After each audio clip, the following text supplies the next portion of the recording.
go. Fortune. Mate, I work in fucking tech, and this stuff, like, every week something fucks up. I'm like, oh, it was working fine yesterday. Like, Well, it's like a gig, isn't it? The mic stand always breaks, or the PA always blows, or yeah, that's it. or sound engineer has a heart attack. You know, Yeah. Oh, which is not technological. I guess it is technological in the sense that human bodies are technology. Basically, they were designed. yes. Yeah.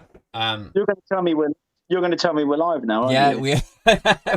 like it normally takes like about a minute for YouTube to stop fucking around and telling me it's buffering and connecting and all that stuff, but it's literally gone straight through this time. So we're live. Ladies and gentlemen, welcome to episode 44 of Thompsin and Other Disappointments. My guest this week, the one, the only, the songwriter and lead vocalist of the Microdance, Mr. Alex Keevil. Woo! Howdy. Welcome. How's it going, man? Thank you.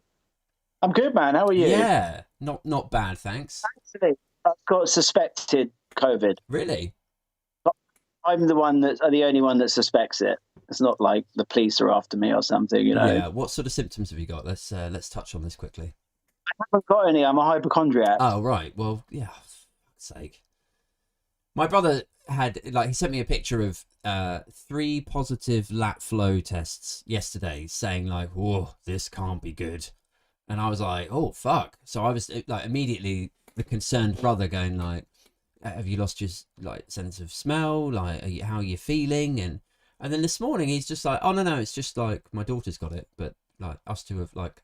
So he's unsymptomatic, testing negative, and he's fucking sending me pictures of like. I mean, I feel bad, like my niece. I feel bad. But you're not worried about your niece, but you're worried about your brother, right? I'm worried about all of them, but I do think it's a little bit like what? Come on, man! Don't send me positive lat flow test results if you know that you don't have it. You better.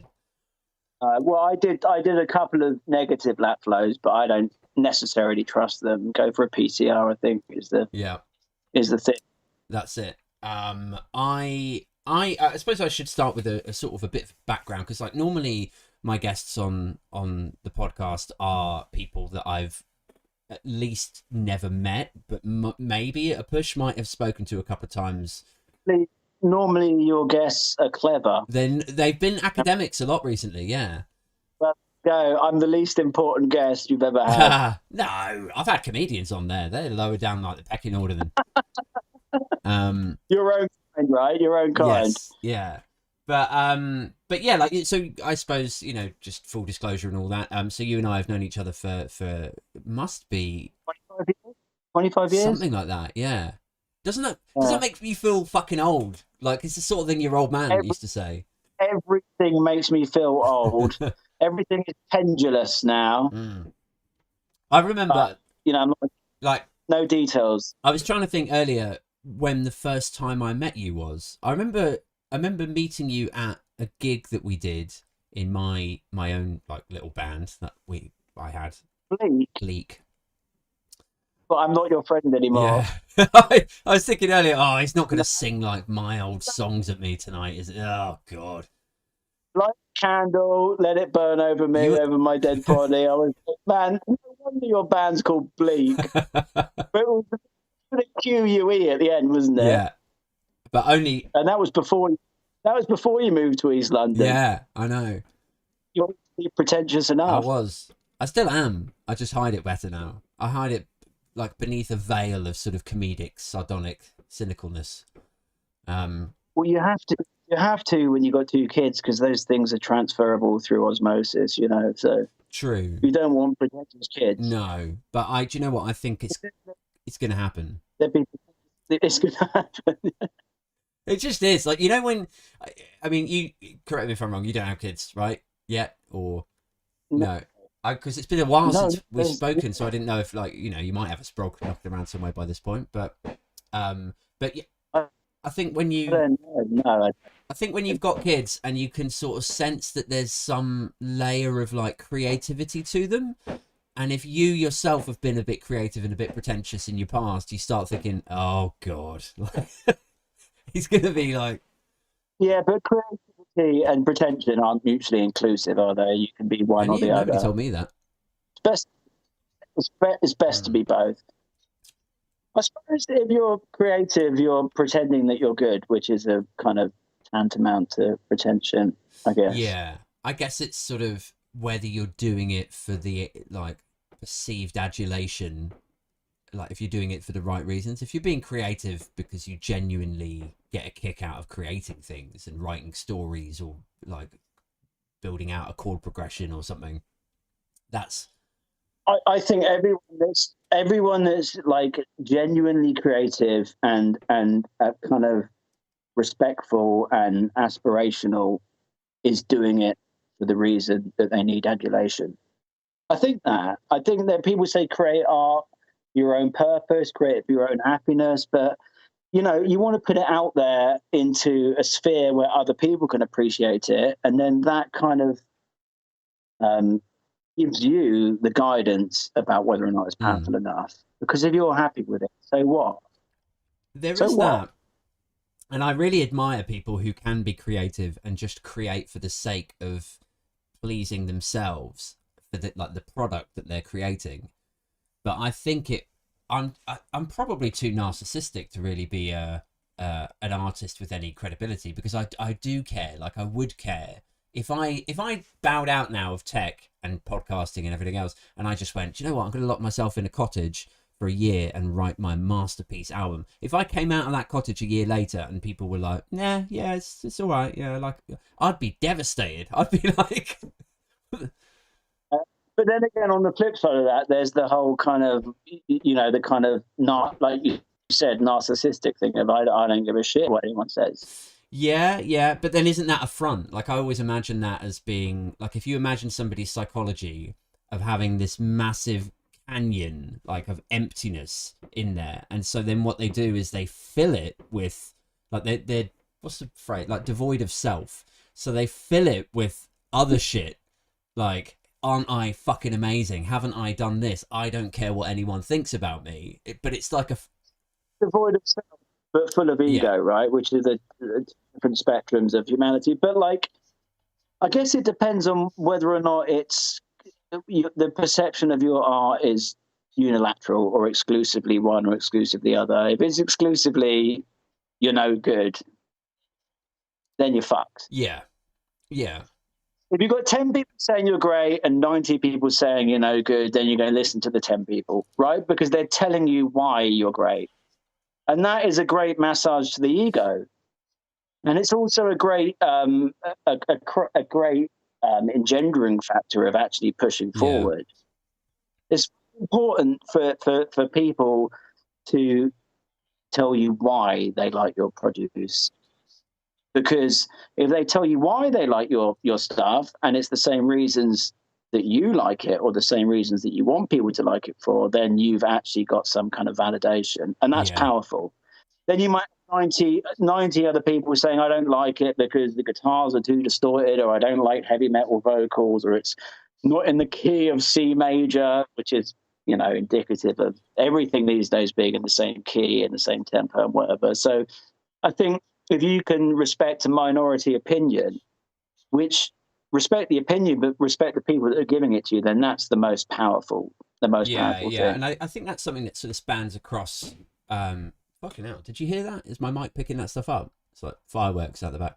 No, they did, but there's no reason to say fucking hell about that, because it's quite obvious that's going to happen. If there's a firework outside, your mic's going to pick it up, right? I don't know, mate. I've got like a limiter and a I'm hoping. Is it a condenser mic? Yes, so it's going to pick up. Well, like it's supposed to wrap effects around it, so it only picks up like when I talk into it, then the gate opens and then it starts recording. Is the idea? No, you need a dynamic mic. It's not going to work. Evidenced by this last 30 seconds. Well, I guess so. I mean, we should start the podcast again then, and I'll just give it like a little warning, little disclaimer, like you will hear. And you ask me some relevant questions, you know, that'd be a good place to start. Well, where I was going to start was, so like where the first time that I remember you and I meeting was when I was doing a gig at this little sort of like church hall in Maidenhead, and Stuart, our mutual friend, was our drummer. and then I think we met at a few parties, like at his place, and dotted around. And then we sort of, like, I think you were living over in Camberley, weren't you, from memory? Yeah. Yeah. And then I think you moved up to London at some point, and I was sort of loosely aware, like on the periphery, that you were in your band and that things were going quite well. And I think I came down to see you a couple of times, like at Brick Lane, and then somewhere else, maybe in Dalston. In Kentish Town or something, didn't you? I may have done. I remember being in the venue. I just don't remember where it was. We started with the song God's Joke, and I think you posted a review about it, and that was something you posted about. So that's kind of stuck because it's the only time to start with that song. So that sounds about right. And then I sort of became aware that things were going pretty well for you. And I suppose this is where, getting on to my first question of relevance, is it seemed to me from like an outsider's perspective as though you were in this band and you were writing these songs and you were gigging around pretty relentlessly, and then you had secured, I don't know if you were signed at that point, but you had, I don't know, like management and producers involved, and then there was talk about, you know, did you fly off overseas to get it mixed and shit? Yeah, but that wasn't through the kind of that was our own choice to do that. We did that independently, so it wasn't like someone like kind of funded that or pushed us to do it. It was an independent decision, but gladly we did, because we worked with some amazing people. Yeah, and it seemed like that was the sort of what if it had taken place in the 90s or the early noughties, would have been that sort of like, oh shit, they're blowing up, or, you know, things are about to get serious, get real for you. Yeah, well, I think that also the other thing to consider is that post 2000, the reception of, this is the way I phrase it, music with substance has waned. Like, no one is, you know, like in 2000, I can't remember, 2008, and you had this kind of deluge of British indie bands, and it was like either identikit bands, i.e. they all sounded the same, or it was these bands whose music was just so uninspirational, so uninspired that it left me dead. But kids were lapping it up, and that's because somehow along the way, I hate the word grunge because it kind of implies that the music is grungy and it kind of sounds like it's badly played. But you had all these post-grunge bands. You had Creed and you had Puddle of Mud and whatever. So that whole thing had disintegrated. In the same way that when alt rock came out after heavy metal, which was a good thing, in England, this British indie came out to replace alt rock, and that was a terrible thing. It was so uninspired, and I think that was the start of it, because everything became either really homogenized or really obvious, you know, and that's notwithstanding the fact that these guys couldn't play their instruments. They couldn't do interesting songs. You know, you had albums where the longest song was 4 minutes and every song sounded the same. And so really for me, there's been two interesting British bands. There's been a lot more than two interesting British bands, but there's been two interesting British bands who are in the public eye due to their given success. And that's Block Party, who I thought were great, and they sounded unique at the time, and the Joy Formidable, who are an incredible band. But those guys got successful. I'm not sure about Block Party, but the Joy Formidable got successful by playing 150 shows a year all around the world. And we didn't do that. You know, I made stupid. We thought playing once a week in London was good, you know, and then we played Ipswich a couple of times. It was like, we play a gig in London and you got a load of pissed up people who are going to a club night that's open till 3 a.m. They say, "Oh, you're the best band I've ever seen." And next week they go to the same club night and they say that to another band. Yeah. So like, we like it. That, you know, you kind of create your own chaos. Sure. So like, it's your belief. You create your own chaos, so you can't actually blame it all on external factors. We could have worked half of it. I've lost. Oh, Hey, man, Hey, you've sorry. gone very blurry and very buffered. Yeah, I don't know if you're It's not your fault. if the signal's a little bit strange, but yeah, no, I've got you back now. Carry on. Can't remember. Another question. All right. So, well, I guess it would be interesting to get your take on like what your journey, what your trajectory has been like in the music industry over the last decade.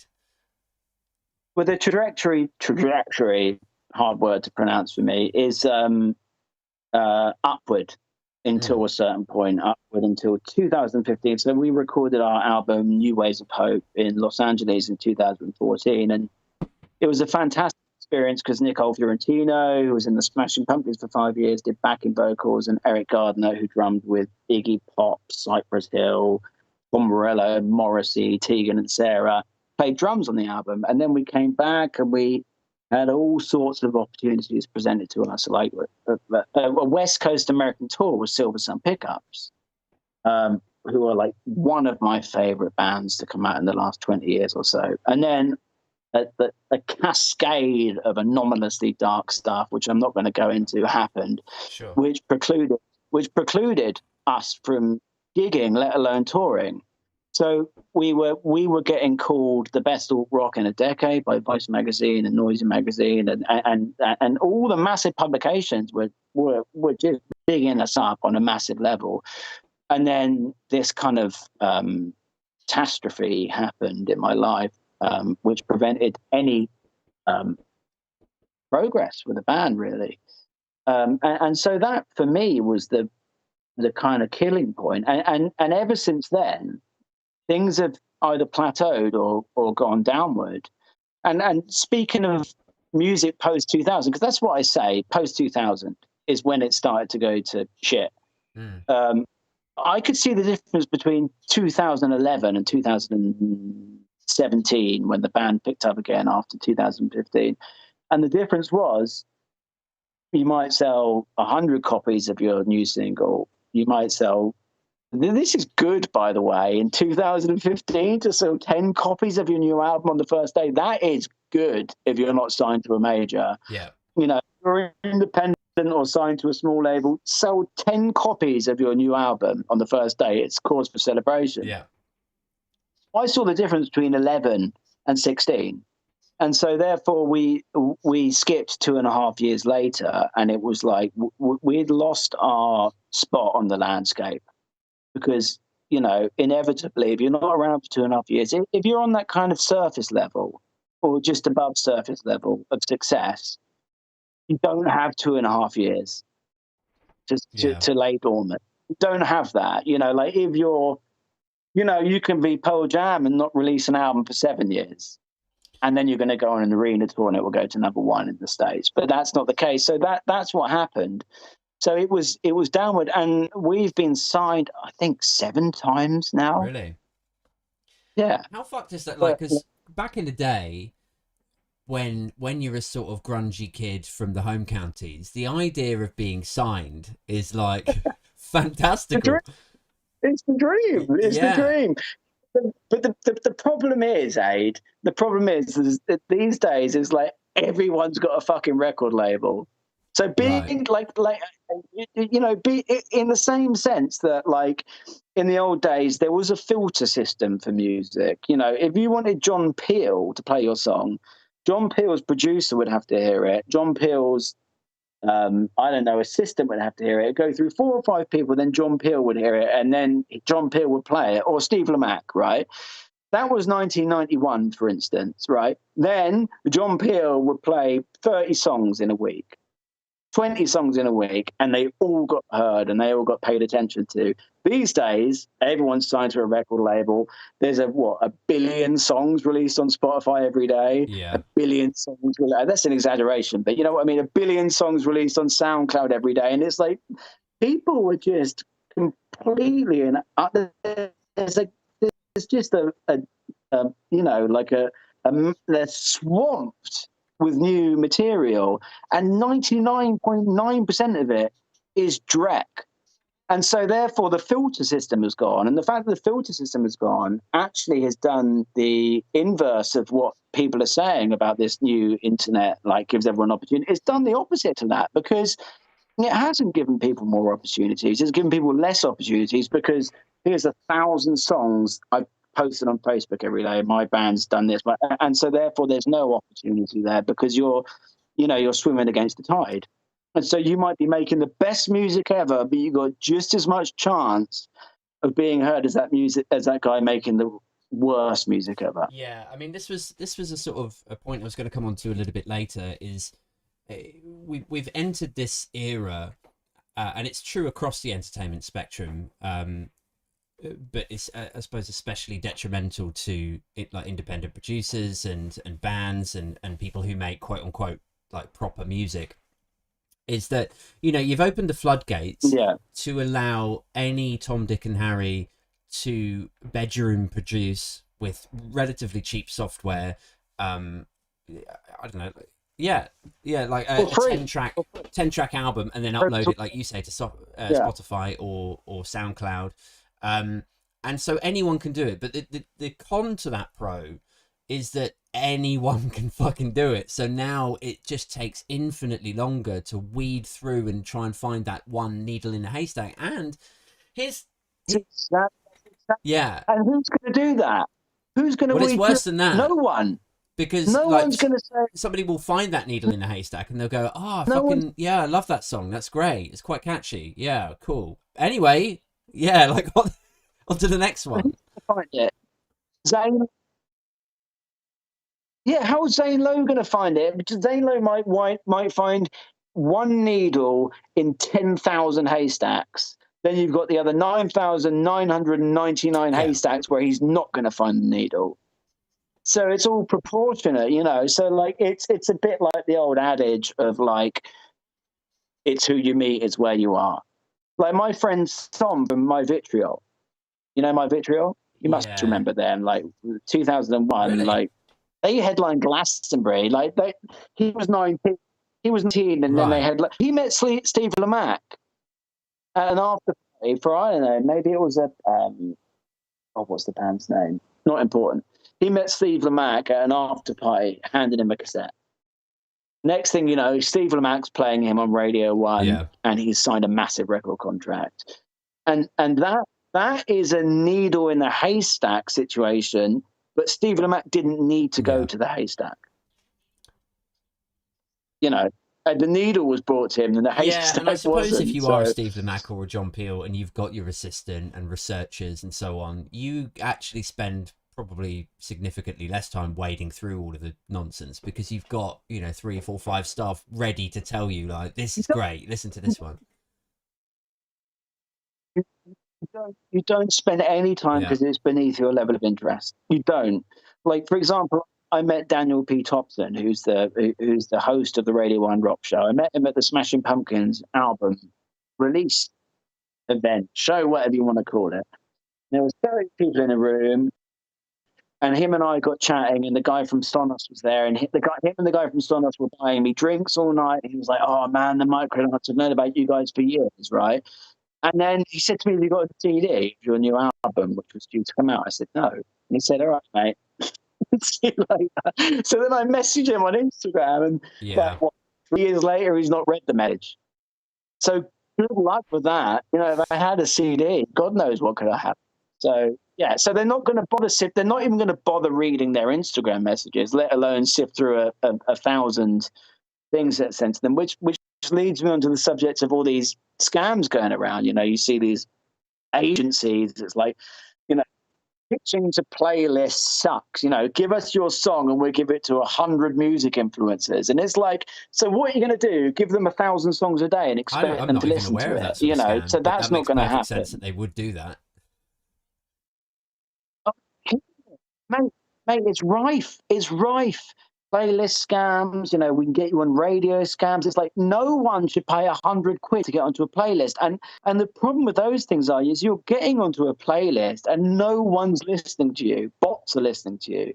So your Spotify plays go up massively, your YouTube plays go up massively, and then when the campaign is over, no fan retention at all because there was no fans. I don't know if you saw this guy did an expose on Facebook ads, and he basically tested it. Like he bought, you know, £50 worth of credit Yeah. here and $100 worth of credit there, and then it was supposed to be targeted a bit like Cambridge Analytica, but just with like commercial advertising. And his analysis, his conclusion from it, he was like, Facebook can't admit that this is as problematic as it is, because to do that they would have to cough up like refunds to huge multinational companies who've paid them millions of dollars to run like advertising campaigns. But really, like the stats that he came out with, he was like, well, basically what it is huge bot farms in, like, if you look at where the traffic is coming from, where these likes are coming from, and these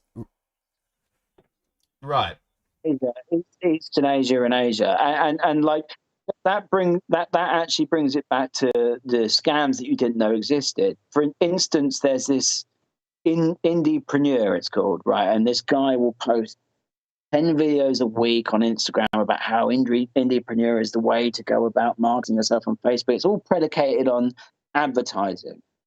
And then you pay £7 for the basic course, then you pay 30 quid, then you pay 100 quid, blah, blah, blah. So I did the course. I thought, well, I've got nothing to lose. It was locked down. I had my new album coming outside. And what you do is you find a band, and you find the other bands that those bands are into, and then you advertise to those. And it's this kind of, it's like a kind of satellite system of who you advertise to. And I was like, then you've got what are called the green light regions, which is the UK, Ireland, America, right, Canada, Australia, basically English-speaking country. You do it. You start with a £5, and a £5 will get you 10,000 views right, of your advert or post or whatever you want to call it. And then you go back, and there's like 800 views, and 787 of them are from 70-year-olds in Afghanistan who are fans of Britney Spears. And I'm not criticizing, you know, old people in Afghanistan who are fans of Britney Spears, but they're not the target audience for your music. You know, you may as well play a gig in front of a crowd full of Diana Ross fans. Yeah. I love Diana Ross, but that's not my audience, you know. And but then you're paying for that. And you're paying for that. And the thing is, like, people are desperate. Anyone that makes music, anyone that makes art is desperate. And you are going to get exploited for your desperation. You're going to get exploited for it. So that's that. And what that does is that kind of narrows down the bargaining of how you can be successful, because the actually avenues to success have narrowed down so much to where it's almost luck. You know, this avenue of success is closed down. This one's closed down. And there's all these new avenues of success because you've got the potential contact with, I don't know, a billion, however many people are on Facebook or whatever. But it's fake. It's all fakery. It's sort of deviated a long way from its promise, hasn't it? In terms of this idea that you could open up your laptop and you, Alex Keevil, will now have access to, like, direct access to your fans, and you can get your music listened to and heard by, you know, historically you'd be at the mercy of the British public buying your records. Well, now you can get your music heard by people in fucking Zambia and all over. Wow, isn't the internet great? But I don't mind that. That's like for example, I my Spotify plays and listeners are risible. They're just laughably bad. I won't even go into them because you'll be like, what the hell? I mean, and I like going on Spotify and looking at the analytics and saying that someone like 3 people in Mongolia have listened to my music this week. That's fantastic. To think that someone in their bedroom or in their car or with their friends at a party is listening to the Microdance. That's amazing. It doesn't go to say that you're going to target your music to Mongolians exclusively now, though. So it's a double-edged sword. But basically, unless you tour and put yourself out to new people every day, face to face, put it in their faces so they can't ignore it. You're at a gig and the band's playing at 200 decibels. You can't ignore it. You know, that's what Metallica did. Metallica started off playing, and they could hear the glasses clinking, and they could hear people chanting, whatever, and they would just turn the amps up, and then got to the end of it a year later, and no one could ignore us. That's what you have to do. You know, like if someone comes to a gig and it's a visceral experience, and you But fucking then, tear their heart out, they're not going to forget from you. my sort of outsider's perspective of the music industry and touring and how that business works and Spotify and royalties, and it seems to me like you could tour and like you could do 160 shows a year. You said the other band did, but isn't it a bit like what's the fucking point if you could tour that much and then at the end of it you're not selling albums, like people are just streaming. But on a smaller level, right? You become aware of the finitude of things, right? You become more stalls, Right. Everything going forward. So what's the fucking point thing is something that I can relate to, because it's like, I've got 300 songs, right? I could write you 5 songs every day that I'm confident I'm not saying anyone, I'm confident you would say to me, Alex, those are great songs, right? And I'm sat in there, my little music room with my pedals plugged in. This new pedal, by the way, is beautiful. I'm gonna plug the company out. That one. I'm not going to say what it is, but and I'm like, it's exactly what you said. What is the point of plugging the microphone in and going through all the effort and demoing this song 57 times and recording it and doing 57 different mixes and attenuating like 1K on the vocal by 2 decibels and putting that specific reverb on that? What is the fucking point? Because, and it's the same thing with the touring, but then again, at some point you've got to have faith in your convictions, because if you don't have faith in your convictions, then you're never going to do anything. And that's an important, that's a life thing. I don't, and that's a mental health, but that's a mental health thing, right? That's topic for another podcast of yours. But mental health has played a massive role in my kind of stagnancy. And I say relative stagnancy because I could be releasing 100 songs a year.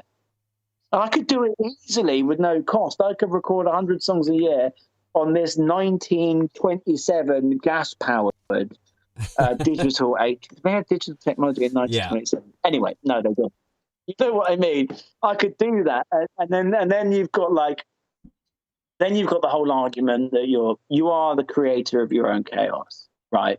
And I was watching this Jordan Peterson the other day, and I like Jordan Peterson, and I don't think he's transphobic. I think he's extremely smart, and people that watch him and say he's this, he's that are being reductive. But he basically said that harsh times or difficulties in life, the real tragedy is letting those corrupt you. The tragedy isn't the things that happen. Right. The tragedy is being corrupted by those things, right? And so therefore you could say, well, I went on tour, didn't sell any records, didn't garner any new fans, whatever. That's going to fuck me up. That's the tragedy. That's the tragedy, that you go away with that attitude, not what happened. Because actually, like I said to you, when I was asking you if we were broadcasting, and I didn't know because I was saying all sorts of obstreperous things. Well, we broadcasting, I don't know. You create your own chaos. And believe me, and I say chaos in the broadest sense. I don't mean chaos as in like entropy, and I mean chaos as in like badness.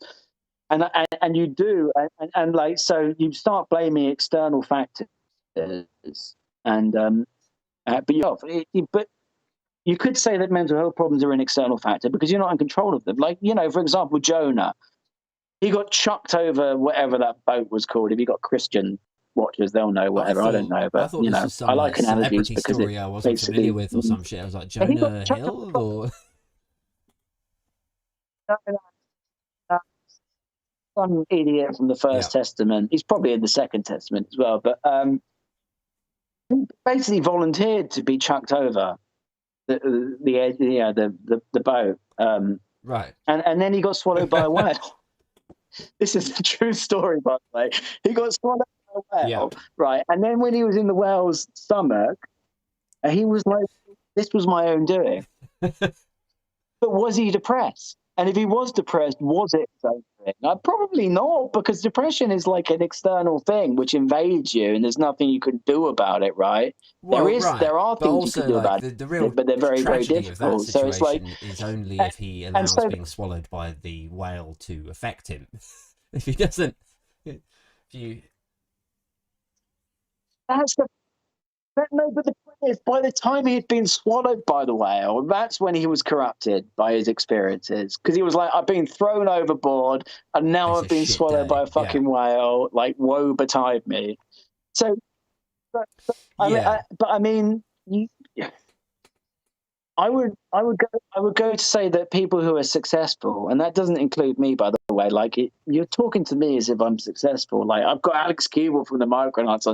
People that are successful probably take, I don't know, 99.9% of their advances are rejected. Okay, that's not the case with my band. That's not the case with right from the start. When the Microdance started making music, we were signed. Just so happens that they were wankers running the record labels, you know. That doesn't include you, Jason. The last label we were signed to, Somewhere Cold. They were great. Does it bother you when? Because there's. Sorry, carry on. I was just going to say, like, that's fine. Does it bother you when I lost the plot anyway? You voice, not concerns, but you sort of express your feelings about the music industry and the frustrations of working within it, and how streaming has changed things, and all these scams and stuff, and then people come back with a sort of retort like, well, you know, you can still make money on. Say again. Stop complaining. Well, no, like they might sort of dismiss it like, well, you know, Ed Sheeran's making money, or, you know, Adele's doing all right, or you know, you just need to tour more or sell more merch, and, you know, there's a real sort of dismissive attitude to it. In the response to that is, well, I've been so fucking beaten down that I can't do that, and it was hilarious, right? This guy, he's got no place in my life anymore. He's a coffee shop across the road, right? And I would go and buy an oat latte off him every day for £3.70, right? And he would complain all day, every day about how difficult it was making 800% profit on his oat lattes, right? And then I mean, seriously. And then I posted on Facebook. It wasn't complaintive message. It was factual. If you're giving facts, you're not complaining, right? So I was like, this, a load of numbers and figures. And he responded with, you're whinging, it's not a good look. And I thought, fuck you. You used to complain to me about running a coffee shop where you would make, I don't know, £3.30 on every £3.70 latte you made. And I've paid £600 for every single song, £800 for every single song on this album. And 6 years later, I've made £200 back from an album that cost $15,000 to make, and I've got no reason to complain. Thing is, I'm not complaining. I'm trying to enlighten people, because you get people posting on Facebook, like, music has saved my life. You know, music is the most important thing to me, and like it gets like 1,000 likes. Everyone's like, hurrah! And it's like, that is the case, but you're not buying music and you're not supporting those artists. You might still be buying Slow Dive on My Bloody Valentine, who bands love, but like, Slow Dive will release a 30-year anniversary on vinyl, an album that was released in 1991 for 60 quid, right? Yeah. And it will sell out in a day. I'll release something new. I'll post it in a alt rock or shoegaze, whatever. It will get one like, and someone will share a SoundCloud link. And I'm like, thanks. Why don't you buy my album rather than buying that Slow Dive album that you've already bought 18 times and you've got 16 CDs of and 2 vinyls. And guess what? The new vinyl sounds exactly the same as the others, apart from it's been remastered, which just means you need to turn the other ones up a little bit. You posted something about a guy. It's always stuck with me. Wasn't there a guy who was saying how, like, bands that have saved my life, bands that I fucking love, and he named your band. but he hadn't fucking bought any of your stuff off Bandcamp. And then in his picture, he was like wearing like designer gear, and you were like, I mean, seriously, like, what the fuck, bro?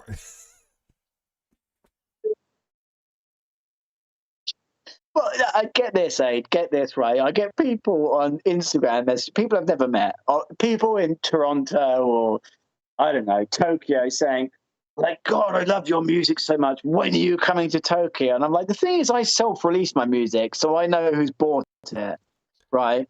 You haven't bought it. So how would you expect me to be able to afford a flight to fucking Tokyo to play for 10,000 yen, you know, on the door, which I'll make 5p from?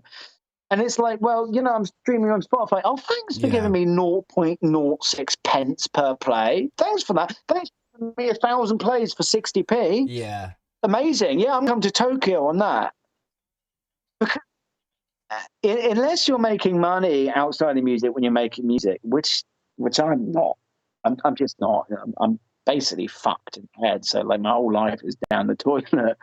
It's well, you bad, but that's one for another one for an episode. Comedy right in front of you. No, I do. I've thought that before. I've had people laughing a lot with silly things, which are just kind of self-generated, like switch your brain off kind of thoughts, which I think things. But anyway, but back to your point. Wait, I've lost. No, I thought I lost audio there. Sorry, carry on. What's that? People aren't putting their money where their mouth is, and that's the problem. People saying, "I support music, I love music, support acts," and they're not buying it, is the same as someone posting a Ricky Gervais meme of like, "Those who hurt animals are cunts," right? Right. And then they go and buy KFC. It's like, do you know how those chickens were killed?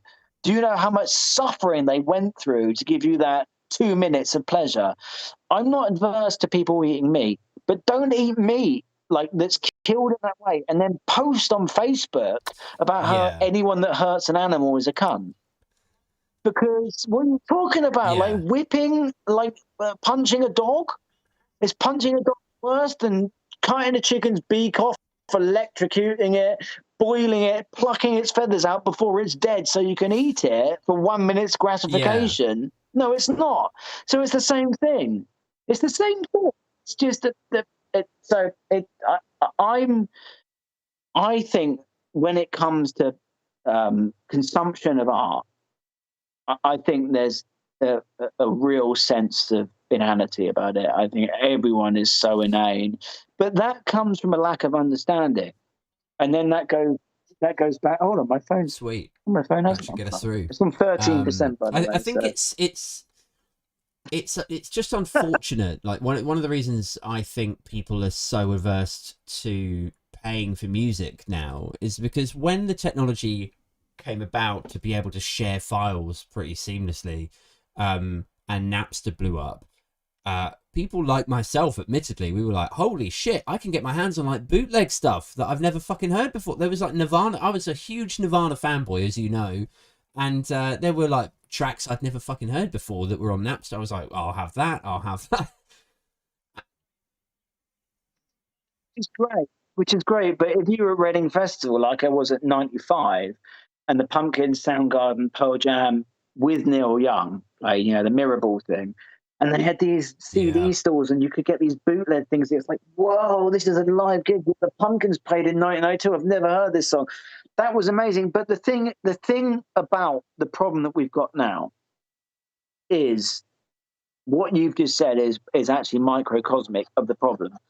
The problem has gone beyond people downloading music because people don't download music anymore. People don't care about music, and like my analogy is this, right? You got £1,000 to spend on leisure stuff, right? Say £1,000 is your phone and your phone tariff for 12 months, whatever. That's £1,000. So there's a digital amusement arcade, and when I say digital, I don't mean the games are digital. I mean you're in a digital realm, right? You pay £1,000, right? and you've got your face swap app, you've got Snapchat, you've got your ability to post you dancing to a stupid song with a trifle on your head to TikTok, right? And you've got numerous apps and numerous games, and then you've got a music. So what you're going to do is you're going to walk over to the music thing, and you're going to put your headphones in, and you're like, 2 minutes later, I'm going back to the face swap. I'm going to go back and post banal, inane things on TikTok. So basically, music has become like part of like a digital wallpaper. So it's no longer this thing which is consumed and appreciated. Like, I'm still releasing 70-minute albums, but, like, Adrian. I had a chat with a guy, comedian who was on a few episodes ago, and we were talking about whether the product of albums and whether like the days of like an OK Computer or a Nevermind or whatever. Like, or it's melancholy. Like, could that 2 hours and be 10 a success minutes, now? And that was sort of one of the questions I tabled to you, I think, when we were first talking about doing this chat, was like, could a Smashing Pumpkins or a Pearl Jam actually get big at this point? I don't think. Who's up? I tell you who could. Right. I tell you who could. Nirvana.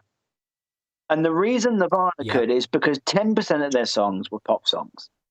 In Bloom, you got In Bloom, you got Smells Like Teen Spirit. They are pop songs. They're 3-minute pop songs. And they're fantastic songs.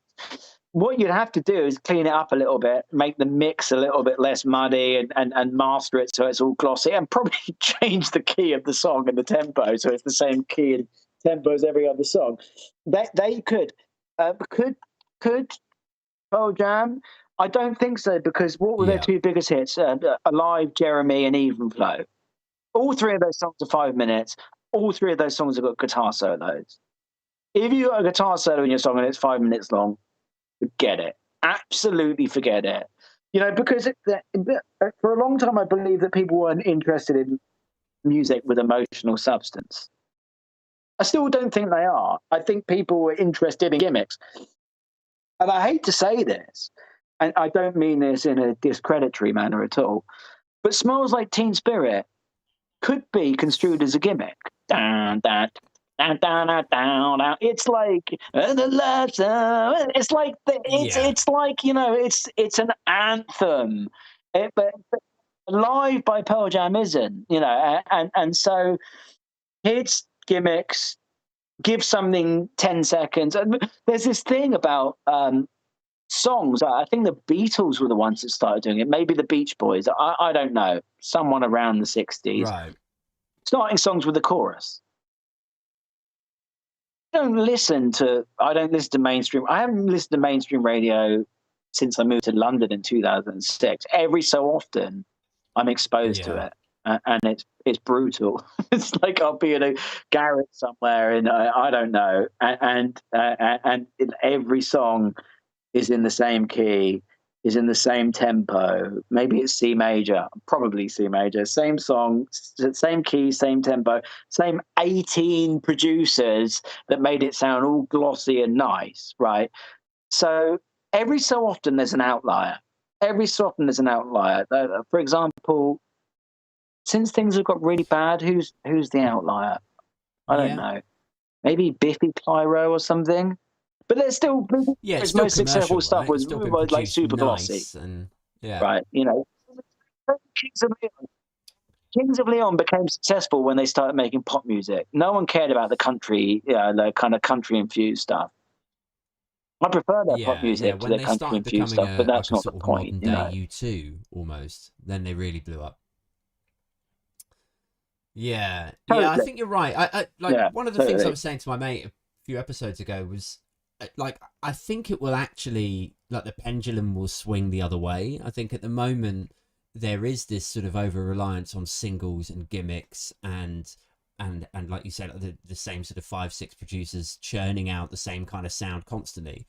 But with that kind of that drudge and sameness comes this sort of opportunity, this crack in the door for a less commercial, more like, quote, like real, more muddy, more Yeah, but you need something innovative to do that. You need something to come out and smash people in the chest.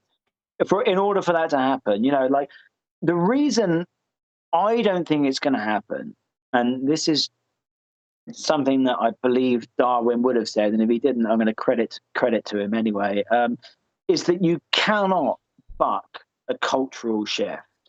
You cannot. There's nothing you can do. So, like in the same way that, like for example, when television became a thing, you're saying to kids, "This is rubbish. Go to the theater," and they're like, "Nah, I can sit on my sofa and watch this." In the same way that kids these days is like, "Nah, I'm not going to download, buy whatever. I'm not going to listen to that 70-minute album because I can listen to these 11 3-minute songs by these 11 people that I heard on whatever channel platform people are listening to stuff now." So I don't think it's going to change. I think maybe a group of progressive leaning young people who make up a severe minority might go in that direction.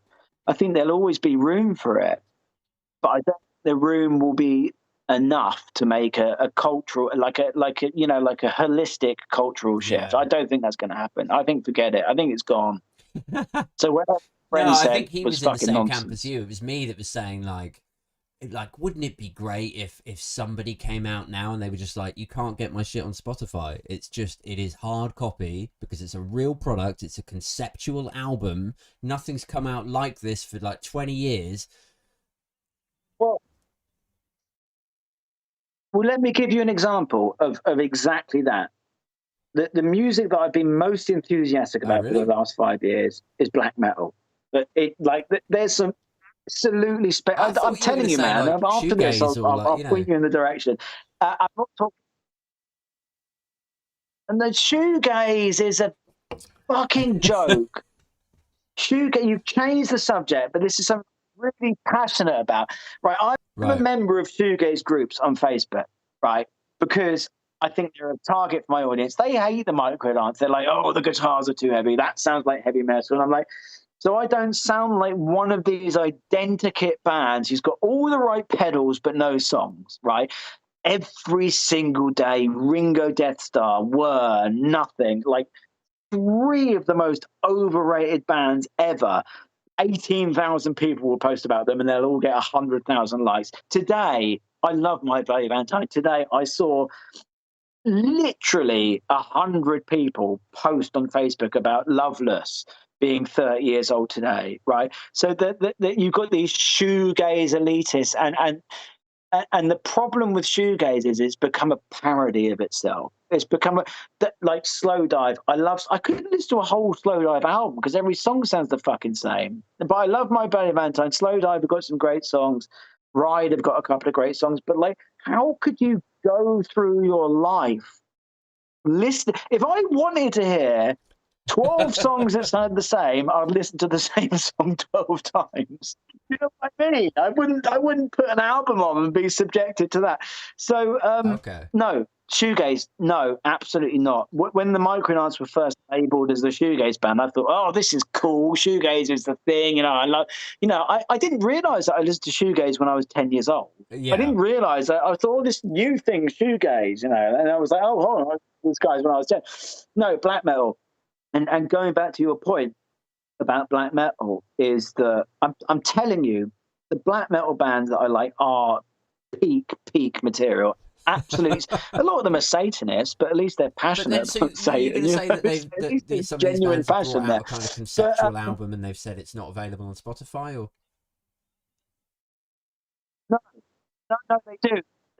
Most of them are conceptual. They might be about friends and family that have died. It might be about Satan, Behemoth, the Satanist. That's a fantastic album because Nurgle, the frontman, was told that he had 6 months to live. Leukemia. 4 months later, he beat it. And then he wrote one of the most powerful passages, lyrical, vocal passages ever. He wrote that on his deathbed when he'd been told he had an hour, a day to live. And so he came back with his brutal, simplistic for them album called The Satanist, and his his worship for Satan, which a lot of people misunderstand Satanism, was just like amplified by 100. And you've got this album, and it's phenomenal. But the point I was making is that these bands are selling 5,000 vinyl. You give an alternative rock band or like a whatever, what would you call them, underground band, the chance to sell 10,000 vinyl, and they will go crazy. If they sold 10 vinyl, they'd be happy. But these black metal labels, they'll put digital stuff up, and you have to pay £10,000 for a digital album. And that's basically, and this is buying digital music as if that's a bad thing. I'm like, if people would buy my music digitally, that would be amazing. But they're like, no, buy the vinyl, buy the CD, buy the vinyl for 20 quid, buy the CD for 10 quid, or sleep for 10,000. Not, they don't put it on Spotify. So that's a market. That's a real market. And the reason that's a market is because it's predicated on people that are supremely passionate and loyal and artisan. But there's no reason you couldn't transfer that same model into like the alt rock or shoegaze, forgive me, or like any other sort of guitar based genre, because it's so rooted in subculture and belonging to a scene. And it's not like it's not rooted in subculture, because Smashing Pumpkins sold 10 million copies of Melancholy. How many copies of Nevermind have sold now? 20 million. So then the subculture element of it gets diluted, and that means the appreciation gets diluted, and the power gets. Or 10 million sales, we're talking about like 1992, 93. But what I'm talking about now is the same sort of model as what you were saying with black metal. That you might not sell 10 million or 20 million and then bleed outside of that subculture, but in order to sell 2,000 or 10,000 copies of the vinyl of the Microdance, is there an option for you to maybe explore something like that and just say no? No, and I tell you why there isn't, because if you get involved, or you're in these Facebook groups, that you go on to someone who's a frequent poster on a black metal group, or just a poster, you go look at their Facebook profile, every single picture of them is wearing corpse paint or wearing a black metal t-shirt. Every single Microdance fan or liker of isn't going to be wearing a Smashing Pumpkins t-shirt, a Soundgarden t-shirt, a Silver Sun Pickups t-shirt, a Joy. Not every picture. These people are obsessively committed to it, and that's because they feel like outliers in society. Alternative rock became a misnomer, and it became a misnomer because it was no longer alternative. It was mainstream. How can something that's selling 10 million copies be alternative? Of Kurt Cobain and perhaps to a lesser, well, actually maybe to a greater extent, Pearl Jam, was that they started off as these sort of like outcast and bullied in school and all that sort of stuff, and then they ended up being the kind of music that yuppies would listen to in their convertibles on their way to the office, kind of thing, right? Yeah, but that's just what happens, isn't it? When you make something which is marketable, then you the whole kind of the whole human ever been tempted to go for some sort of like guerrilla marketing shit, like to throw some sort of like rock star tantrum, get arrested, get in the enemy as a result of it, and then I don't need to get arrested. That's another story.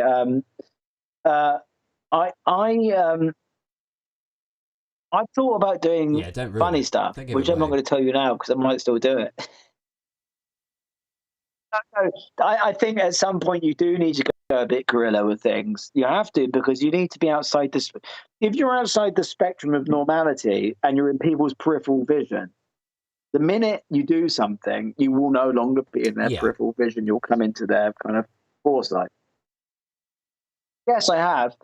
I have considered those things, but if they don't, I think if they don't work, you end up looking sometimes stupid. I think people like a story as much as they like the music. Like if there's a story behind the music, and I don't even necessarily mean in terms of the I wrote a ballad and it's really about this girl that I used to know, because then you get a real like emotional uptick. You're like, wow, this is really about something. But I mean, like in terms of your band and you as a person. If there's some it's like I always go back to the Manic Street Preachers when I think about this sort of stuff, because it's like, would the Manic Street Preachers have been as big as they were in the mid-90s if their fella hadn't fucking vanished off the face of the earth? Like, people like, I'm not doubting it's a tragedy, it's a horrible thing to have happened for that guy and his family, but commercially for them, I know this sounds really insensitive, but it's true that there's an angle, and it...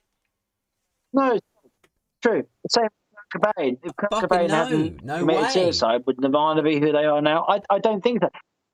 They might have continued making music, and I often wonder what would Nirvana sound like now. Away, he did a stand-up thing where he was like sort of like mocking me, as though I was saying like, oh, you know, I wish Kurt hadn't died, and he was like, do you know what? If Kurt hadn't died, Nirvana would be sounding like Nickelback now. Like, they'd be doing like Super Bowl halftime shows, and you know, I don't think he would have remained like a sort of artsy avant-garde rock figure. He'd be like Elton John is now, you know.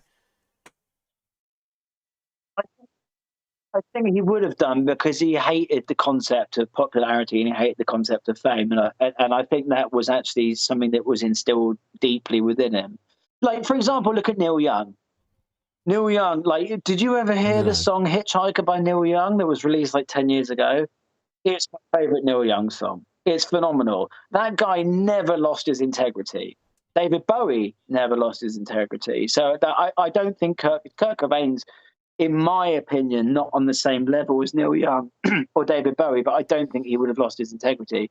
Has Eddie Vedder? I mean, the last 3-4 Pearl Jam albums have been bad, in my opinion. But I don't think he's lost his integrity. That's made me think, oh, God, Eddie. Like, and I would just still go and see them, for sure. I would 100%, apart from the fact that he's now like Mr. Nice Guy, Mr. Lovable, which could be a gimmick, because if you knew him in real life, there is that. He might be an arsehole. I don't know, you know? Like, I think you look at somebody like Kurt Cobain when he was still alive, you know, 26 and 27 years old, like that, the last couple of years of his life, and he's super miserable, and he's hooked, irreparably addicted to heroin, and his marriage is sort of apparently falling apart, and all this shit. What, that his marriage fell apart? Billy Corgan's fault. I've heard this, but I don't know what, an affair with Billy Corgan, what substance there is to it. Is it? The song Heart-Shaped Box is about. She had a heart-shaped box under her bed, or their bed, with letters from Billy Corgan. So that's what it's about. Lack of Nirvana trivia here. You're showing me up for my complete geekdom towards the Smashing Pumpkins. Our loves cross over. But, a little bit embarrassing. But I look at somebody like that, and I think that like a big part of maturing as a man is looking at the people that you used to idolize back in the day, who could do no wrong. Like, it was almost a sort of religious thing being a Nirvana fan back in like the late 90s, after he'd killed himself. And looking back at those individuals and then going like, yeah, I don't agree with that, or I don't think he was on. You know, like you reach a level of objectiveness, and you know, it's a bit like the guy in his convertible Ferrari and worshipping, but not knowing that the next thing he wants to do is drive at 140 miles an hour into the nearest lamppost. It's all perception, and it's a very superficial perception. Like, you know, Kurt Cobain, but you really don't want to be Kurt Cobain. You really don't want to be Lane Staley. I mean, if you listen to Lane Staley's lyrics, you know, Nutshell or 3/4 of Dirt, he's outwardly saying, overtly saying, if I can't be a heroin addict, I don't want to live. And then in the later material, he was saying, well, I want to fucking die. Yeah. But there's this sort of romance to it, isn't there? And I definitely, like, let's say in some fantastical universe that Bleak, in all their awesomeness, that somebody had... Say again? It's good, man. Your band, I still remember those songs. I sing them to Stuart, and he's like, how can you remember that, man? But, light a candle, let it burn over me, over my dead body. I was like, man, that's stuck. You're not my friend. You're not my friend anymore. I've said that to Stuart enough times. Well, you know? I guess you're our longest you know, there's real fandom there, and I'm appreciative of that long-term fandom. Yeah.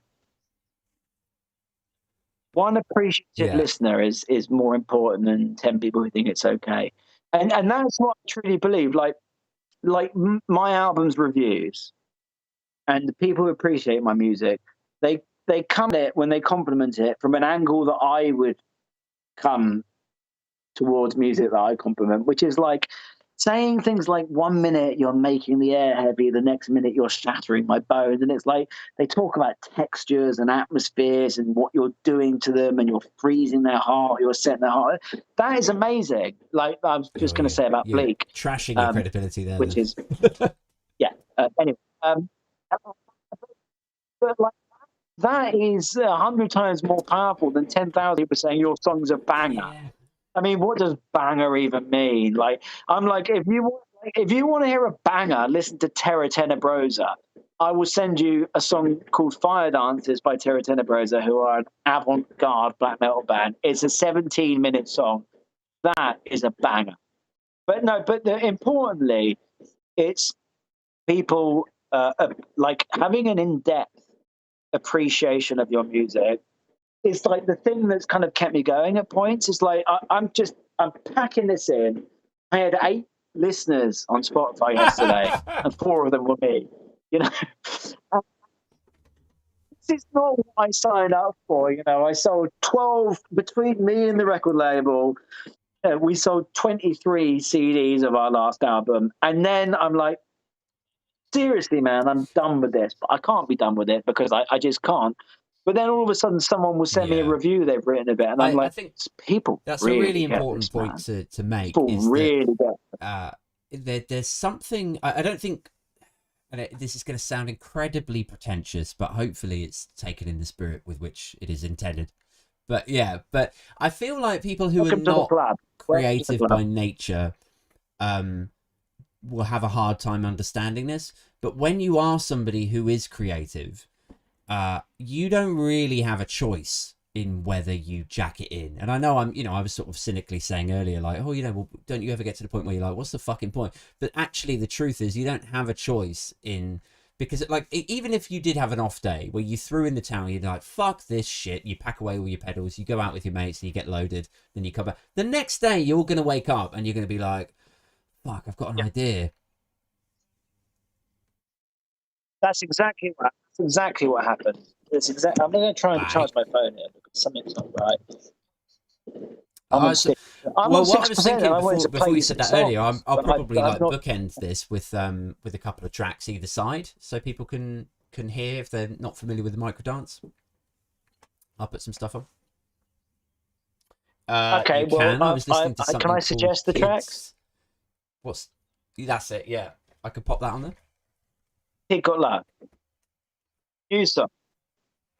Yeah, crack it on, man. It's the new single. I mean, like, I'd have to. It's got a guitar solo in it, but I'd have to send you like an 8-minute song just to show you that's good. Not all we can do, type thing. I'm about to crack open number 3, and I won't apologise for it, Alex. You needn't apologise for it. Why would you ever feel any need to apologise? It's not forthcoming. I'm not going to apologise. I'm not sorry. There's no sorriness in my heart. Do you think? Right. So here's I guess my last question, because we're over an hour now. So one of the reasons I got into comedy was because I had done music for a long time, since I was like 14. I'd been writing songs, and I got to a point, I guess, in my, like, I was about 28, 29. I just split up with my then girlfriend, and I just had this sort of feeling that I wouldn't be taken seriously when I was like over 30, doing the sort of music that I was doing, which at that time was like hip hop and like sort of backpacker funny hip hop. And so I just thought, but like, it's like comedy, stand-up comedy is sort of timeless. Like, you can still be a stand-up comedian when you're like 53 or whatever. Like, nobody gives a fuck as long as you're funny and you're telling funny stories. It's one of those things. it's one of those things. And I felt like it would still give me the kind of the feeling data, of like performing and being listened to, and you know, if there is an element of narcissism in my brain, then it satisfies that.